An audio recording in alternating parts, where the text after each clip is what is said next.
why are life forms so fragile? Why did most of them evolve mechanisms of reproduction, then of repairing themselves for eternity? I think it will certainly be possible to be immortal in the future if we keep on having breakthroughs in science. So why didn't nature make us immortal? Look, I don't know why nature did not make us immortal. There are certain species of jellyfish that are apparently immortal, but organisms like us, uh, we are not. Now, are we that fragile? See, let's take a phone. Okay, a phone. I slam the phone on the floor or a table, it will shatter. I take my hand and I slam it. Perfectly fine.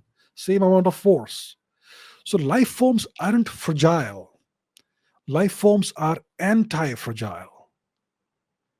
Okay, you can deadlift or squat 200 kilos if you train yourself well enough, and you can take the entire weight on your shoulders if you're squatting. If you're pulling the deadlift movement, then 200 kilos on 8 fingers, that's all, that's it, that's how you're pulling it. Of course, if you do it properly, you will not hold it in your fingers but in the palm of your hand. But you can imagine how much pressure is being exerted on this soft tissue, and yet you thrive. So we are not fragile. We are actually anti-fragile. We can survive a lot. We can survive a whole lot. But yes, we have a limited lifespan. It depends on the length of the telomeres, and as your telomeres uh, they shorten, you show signs of aging, and eventually you no longer can stay alive at some point in life.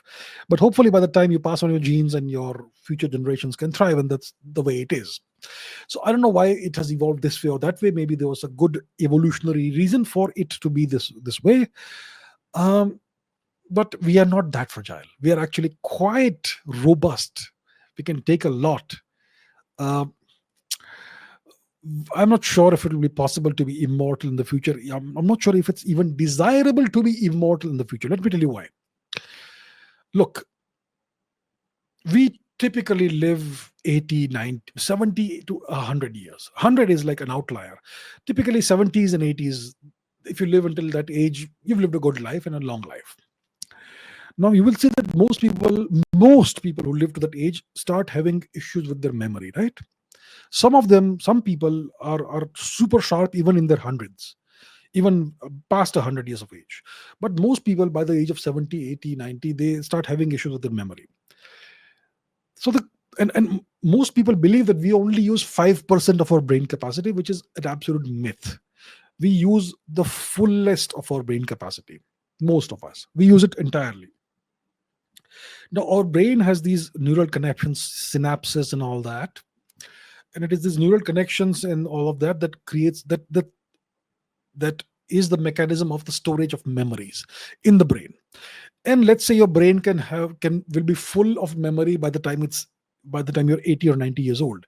Now let's say we develop the means of extending this human body's lifespan to 200 years. Okay, let's say we can hypothetically do it in the future. What's going to happen to your brain and the memories it stores? Eventually your brain is going to run out of space for storing memories, and you're going to have to start overwriting new memories of new experiences over the old memories, which means by the time you're 150, you may have forgotten the first 50 years of your life, and you may no longer be the same person. And of course, as the brain ages, you may prolong the life of the body, but what about the life of the brain? The brain may develop defects like the plaques that are typical of Alzheimer's disease and whatnot. What will you do about that?